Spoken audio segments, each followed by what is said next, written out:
अखिल, robin और Atul final year college में पढ़ने वाले स्टूडेंट्स थे। अखिल और रॉबिन दोनों पहले से दोस्त थे, लेकिन अतुल नया था। उसने इसी साल उनके क्लास में एडमिशन लिया था। उन तीनों को घूमना फिरना, जंगल सफारी और नाइट कैंपिंग करना बहुत पसंद था। उन्होंने तय किया था कि इस बार की एग्ज़ाम खत्म होने के बाद वे तीनों गर्मियों की छुट्टियों में दूर किसी हिल स्टेशन पर घूमने जाएंगे। जब इसी सिलसिले में रॉबिन ने इंटरनेट पर सर्च किया तो ऐसी जगहों की एक लिस्ट उसके सामने आई जिनके बारे में कई लोगों ने अपने ओपिनियन और रिकमेंडेशन पोस्ट किए थे। इंटरनेट पर सर्च करते हुए उसे एक ऐसी जगह के बारे में पता चला जिसके बारे में उसने पहले कभी नहीं सुना था। उसने उस जगह के बारे में थोड़ी रिसर्च करनी चाहिए। एक ट्रैवल ब्लॉगिंग साइट पर उस जगह की कुछ तस्वीरें और वहां पहुंचने के दिशा निर्देश दिए गए थे, पर उस जगह के बारे में ज़्यादा जानकारी उपलब्ध नहीं थी। बस एक ट्रैवलर ने अपना ओपिनियन शेयर करते हुए लिखा था कि वो जगह काफ़ी सुंदर है, वहाँ के पहाड़, वहाँ की नदियाँ और बाकी नज़ारे काफ़ी आकर्षक हैं, लेकिन उतने ही रहस्यमय भी है। वहाँ की नाइट लाइफ एकदम उबाऊ है। साल के इन दिनों में वहाँ के लोगों का बर्ताव थोड़ा अजीब होता है। रात में वहाँ के लोग ज़्यादा बाहर नहीं निकलते। ये देखकर रॉबिन खासा उत्साहित होने लगा। उसे एडवेंचर के लिए ऐसी ही किसी जगह की तलाश थी। रॉबिन ने उस जगह के बारे में थोड़ा और पता लगाना चाहा, लेकिन उसके हाथ कुछ खास जानकारी नहीं लग पाई। ये बात उसने अखिल और अतुल को बताई। अखिल तो वहां जाने के लिए काफी एक्साइटेड था, पर अतुल को वहां जाने में थोड़ी झिझक महसूस हो रही थी।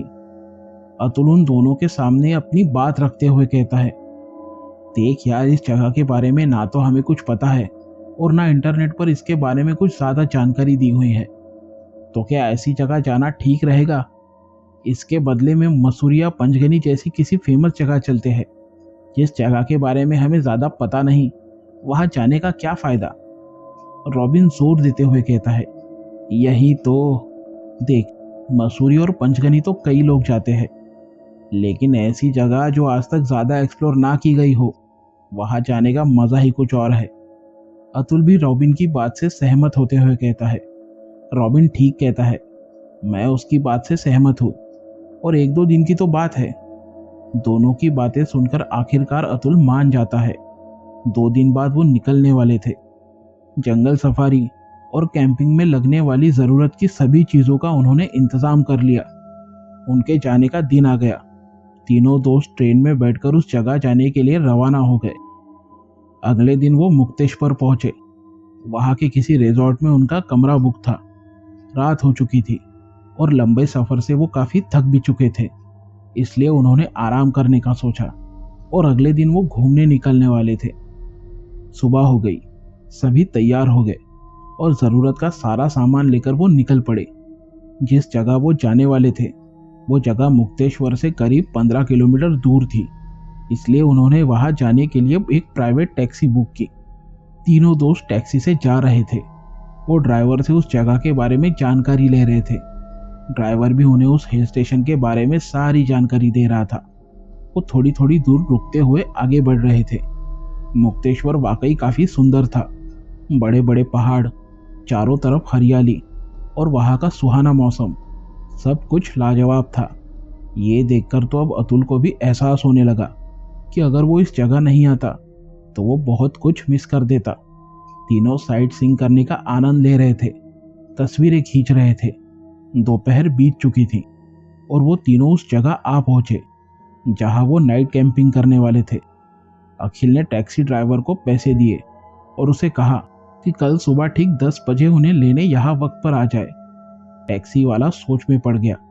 उसने अखिल से पूछा, मतलब आप सभी यहाँ रात गुजारने वाले हैं? उस पर रॉबिन कहता है, हाँ, हम यहाँ नाइट कैंपिंग के लिए आए हैं, तो रात को यहीं पर रुकेंगे। तुम कल सुबह ठीक 10 बजे यहाँ आकर हमें पिक कर लेना।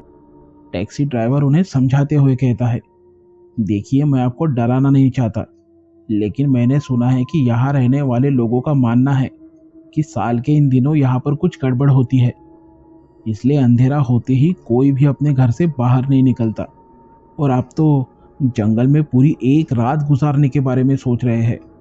रॉबिन कहता है, यही तो हम भी जानना चाहते हैं कि यहाँ ऐसा है क्या जो लोग डर के मारे अपने घर से बाहर नहीं निकलते। टैक्सी ड्राइवर की ये बातें सुनकर अतुल थोड़ा असहज महसूस करने लगा था। टैक्सी ड्राइवर कल सुबह आने का वादा करके वहां से चला गया और वो तीनों आगे बढ़ने लगे। चलते चलते उन्हें एक छोटा सा गांव दिखाई देता है। जंगल जाने के लिए उस गांव से होकर गुजरना पड़ता था। गांव की सीमा पर एक छोटी सी बस्ती थी, जहां पर थोड़े बहुत मकान बने हुए थे, जो जंगल से करीब 1 आध किलोमीटर की दूरी पर थे। शाम हो रही थी। वो लोग चलते चलते उस बस्ती के अंतिम छोर तक पहुंच गए थे। वहां से 2 रास्ते निकल रहे थे, इसलिए उन्हें समझ में नहीं आ रहा था कि कौन सा रास्ता चुने। तभी वहां उन्हें एक वयस्क आदमी दिखाई दिया, जो पास ही में लकड़ियां काट रहा था। अखिल ने उसके पास जाते हुए पूछा, सुनिए भैया, जंगल जाने के लिए इनमें से कौन सा रास्ता लेना पड़ेगा?" वो आदमी लकड़ियां काटते हुए रुक जाता है और उन तीनों को ध्यान से देखते हुए बेरुखी से कहता है, "क्यों जाना है जंगल में तुम लोगों को? शायद तुम नहीं जानते, जंगल में खतरा है।" रॉबिन उखड़े हुए लहजे में कहता है, "देखिए, आप बस हमें इतना बताएं कि जंगल के लिए कौन सा रास्ता लेना है। हम अपनी हिफाजत खुद कर लेंगे, हमारे पास हथियार है।" वो आदमी मुस्कुराते हुए व्यंग में कहता है, "कोई हथियार काम नहीं आएगा।" इतना कहकर वो फिर से लकड़ियां काटने में लग गया। तीनों ने फैसला किया कि वो खुद ही रास्ता ढूंढ लेंगे, इसलिए वे तीनों आगे बढ़ने लगे। थोड़ी देर बाद वो जंगल में पहुंच गए। अतुल थोड़ा डरते हुए कहता है, "कहीं उस आदमी की बात ना मानकर हमने कोई गलती तो नहीं की? वो किसी खतरे के बारे में बात कर रहा था।" तब अखिल कहता है, "वो शायद जंगली जानवरों के बारे में बता रहा होगा, पर तू फिक्र मत कर, सेफ्टी के लिए हमारे पास हथियार है। रॉबिन, इसे वो तेरी गन तो दिखाना जरा।" तब रॉबिन ने उसे अपनी गन दिखाई। जंगलों के उबड़ खाबड़ और टेढ़े मेढ़े रास्तों से होकर वो तीनों आगे बढ़ रहे थे। शाम हो रही थी। थोड़ी देर में सूरज ढलने वाला था और अंधेरा हो, इससे पहले कैंपिंग के लिए टेंट हाउस बांधना जरूरी था। उन्होंने टेंट बांध दिया और आग जलाने के लिए लकड़ियां बटोरने लगे। आसपास की सूखी लकड़ियां बटोरने के बाद उन्होंने आग जलाई। तब तक रात के 7 बज चुके थे। हर तरफ अंधेरा ही अंधेरा छाया हुआ था। तीनों आग के पास बैठे हुए थे। गर्मियों के दिन भले ही थे, लेकिन जंगल के अंदर का माहौल बाहर के मुकाबले ठंडा था। आसमान साफ दिखाई दे रहा था, जिस वजह से आसमान में मौजूद चांद और तारे उन्हें साफ साफ दिखाई दे रहे थे। शहर में प्रदूषण की वजह से आसमान के सितारे ठीक से दिखाई नहीं देते, पर आज शहर से दूर इन वादियों में उन्होंने ना जाने कितने सालों बाद आसमान को इतना साफ देखा था। आसमान में चमकते कई तारों को देख वे लोग मंत्रमुग्ध हो गए थे। जंगल की ये चांदनी रात ऊपर से भले ही सुंदर लग रही थी, पर जैसे जैसे रात जवान हो रही थी, जंगल में मौजूद वो अनजान खतरा भी तेजी से उनकी तरफ बढ़ रहा था। 8 बज रहे थे और अब उन सभी को भूख लगने लगी थी। उन्होंने अपने साथ खाने पीने की चीजें लाई थी। उन्होंने आग के पास मैट बिछाई और वहां खाना खाने बैठ गए। खुली हवा में और जंगल के बीच कैंपिंग में बातें करते हुए वो लोग खाने पीने का आनंद ले रहे थे। वैसे इस तरह की कैंपिंग का उन्हें ज़्यादा अनुभव नहीं था। ये शायद दूसरी या तीसरी बार होगा जो ये तीनों दोस्त इस तरह कहीं बाहर, खास तौर पर जंगल में नाइट कैंपिंग करने आए थे। अब रात के 9:30 बज चुके थे और इस तरफ गांव की सड़कें सुनसान पड़ चुकी थी। लोग अपने घर में बंद हो गए थे और इस तरफ इन सभी बातों से बेखबर अखिल, रॉबिन और अतुल तीनों भी अपने कैंप के आसपास घूमते हुए यहाँ वहाँ की बातें कर रहे थे। अतुल के पास कैमरा था, जिससे वो उनकी कैंपिंग के दौरान तस्वीरें खींच रहा था। तभी दूर कहीं से उन्हें एक अजीब आवाज़ सुनाई देती है।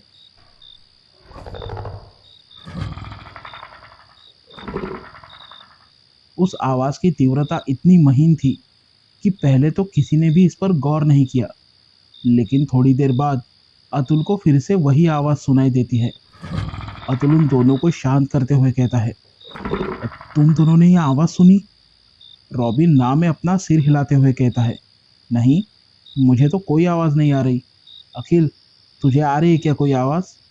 अखिल मुंह बनाते हुए कहता है, "ना, मुझे भी कोई आवाज़ नहीं आ रही। ये सब तेरा वहम है अतुल, और मैंने पहले भी कहा था कि ये जंगल है, अगर यहाँ कोई आवाज़ें आती भी है तो ये आम बात है। वो देख, आग बुझ रही है, जाके उसमें लकड़ियाँ डाल। अब रात के 10 बज रहे थे और उन्हें नींद आ रही थी। उन्होंने आग में काफ़ी मात्रा में लकड़ियाँ डाल दी ताकि आग काफ़ी देर तक जलती रहे, जिसके बाद वे तीनों टेंट में सोने चले गए। उन्होंने टेंट को अंदर से अच्छी तरह से बंद किया। करीब आधे पौने घंटे बाद रॉबिन की नींद खुली और वो टेंट से बाहर आया। हल्का होने के लिए वो टेंट से थोड़ी दूर आया था। वो नेचर्स कॉल अटेंड कर ही रहा था कि तभी उसे एक अजीब सी आवाज़ आती है।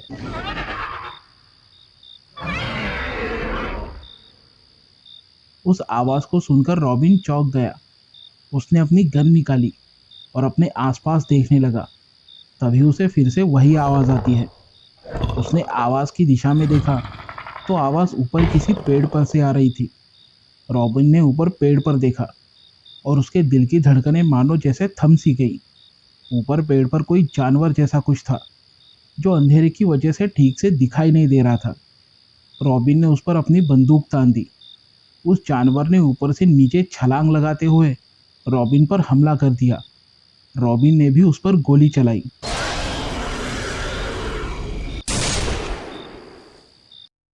इस तरफ अखिल और अतुल दोनों टेंट में सो रहे थे। गोली चलने की आवाज़ से उनकी नींद खुल गई। अतुल ने उठकर देखा तो वहां रॉबिन नहीं था। अखिल भी ये देखकर हैरान था। दोनों टेंट के बाहर आकर रॉबिन को हर तरफ ढूंढने लगे। उन्होंने देखा कि दूर कहीं से कोई उनकी तरफ भागता हुआ आ रहा है। वो रॉबिन था जो घायल हो चुका था। उसका शर्ट खून से रंग चुका था, जो देखकर वो दोनों भी डर गए। अखिल ने डरते हुए उससे पूछा, क्या हुआ तुझे? किसी जंगली जानवर ने हमला कर दिया क्या तुझ पे? रॉबिन ने डरते हुए कहा, पता नहीं वो क्या था, लेकिन उसने मुझ पर हमला कर दिया। मैंने उस पर गोली भी चलाई, लेकिन गोली का उस पर कोई असर नहीं हुआ। अतुल डरते हुए कहता है, अब क्या करे? उस आदमी ने ठीक कहा था, जंगल में खतरा है, अभी भी वक्त है, भाग चलो यहाँ से। उन दोनों को अतुल की ये बात ठीक लगती है। तभी फिर से वो आवाज़ वहाँ गूंज उठी। तीनों डर गए और अपना सामान वहीं छोड़कर तुरंत वहाँ से भाग निकले। भागते भागते अखिल ने पीछे मुड़कर देखा तो कोई बड़ा सा जानवर, जो दिखने में काफ़ी अजीब था, उनका पीछा कर रहा था। अतुल और अखिल दोनों तेजी से भाग रहे थे, पर जख्मी हालत में भागना रॉबिन के लिए मुश्किल साबित हो रहा था, इसलिए वो उन दोनों से काफ़ी पीछे छूट गया था। भागते हुए किसी चीज़ से ठेस लगने से रॉबिन नीचे गिर पड़ा। रॉबिन ने उन दोनों को मदद के लिए पुकारा। दोनों भागते भागते रुक गए और रॉबिन की मदद करने उसके पास जाने लगे।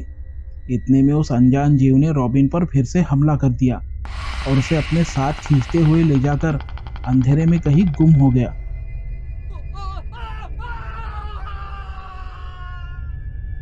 दूर कहीं से रॉबिन की आखिरी चीख सुनाई दी। ये देखकर अतुल और अखिल दोनों कांप उठे और अपनी जान बचाकर वहां से भागने लगे।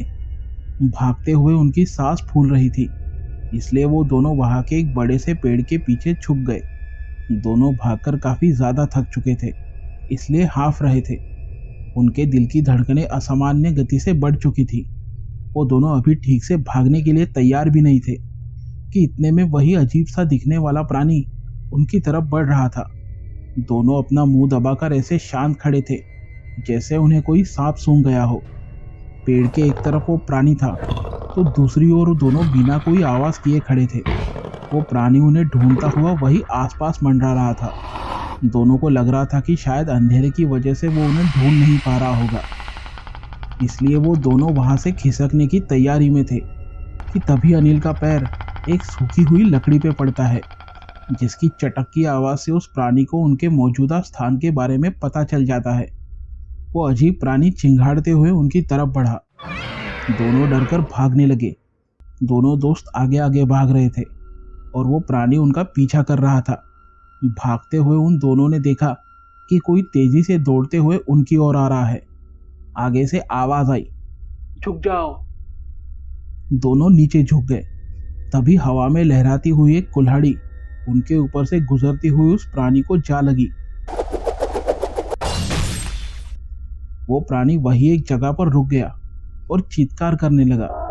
अखिल और अतुल ने देखा तो उनके सामने वही आदमी खड़ा था जिसने शाम को उन्हें जंगल में जाने से रोका था।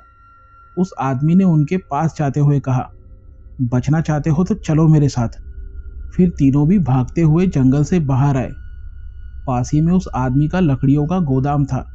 तीनों वहां जाकर छुप गए। अखिल और अतुल दोनों हाफ रहे थे। उस आदमी ने गोदाम के सारे खिड़की और दरवाजे मजबूती से बंद करते हुए उनसे पूछा, क्या तुम दोनों ठीक हो? दोनों कुछ भी बताते तभी फिर से उसी प्राणी की चिंघाड़ने की आवाज सुनाई देती है। वो आदमी खिड़की जरा सी खोलकर देखता है। तभी अखिल और अतुल भी खिड़की के पास जाकर देखते हैं। वो प्राणी सड़कों पर घूम रहा था। इस बार दोनों ने उस प्राणी को साफ साफ देखा और उसे देखकर उन दोनों की सिट्टी पिट्टी गुम हो गई। वो जानवर जैसा दिखने वाला जीव काफी अजीब था। उसके किसी मेंढक की तरह मुड़े हुए 4 पैर थे। पिछले पैर सामने वाले से ज्यादा बड़े थे। उसका सिर आगे से बड़ा और पीछे की तरफ नुकीला बना हुआ था और उसकी पूंछ करीब 4-5 फीट लंबी होगी। उस जानवर का जबड़ा काफी बड़ा और शक्तिशाली लग रहा था। ऐसा लग रहा था कि मानो वो कोई एलियन हो, क्योंकि वो प्राणी इस पृथ्वी का तो लग नहीं रहा था। दोनों उस जीव को देखकर हैरान थे। उनके मन में उस अजीब प्राणी को लेकर कई सवाल थे। अतुल ने उस आदमी से पूछा, ये कैसा विचित्र प्राणी है और कहाँ से आया है? तब उस आदमी ने उन दोनों को बताया, ये विचित्र प्राणी कहाँ से आया है ये तो पता नहीं, लेकिन करीब 10-12 सालों पहले इस प्राणी को हम गांव वालों ने पहली बार देखा था। हमें बस इतना पता है कि ये पूरे साल तक कहीं छुप कर रहता है, पर जैसे ही गर्मियाँ शुरू होती है ये बाहर आ जाता है और शिकार करता है, और जैसे ही गर्मियाँ खत्म होती है ये फिर से कहीं गायब हो जाता है। इसलिए हम गांव वाले गर्मियों के दिनों में रात होते ही घर से बाहर नहीं निकलते, क्योंकि कई बार ये जानवर जंगल से निकलकर गांव की तरफ आता है। अब उन दोनों को इस गांव के रहस्य के बारे में पता चला।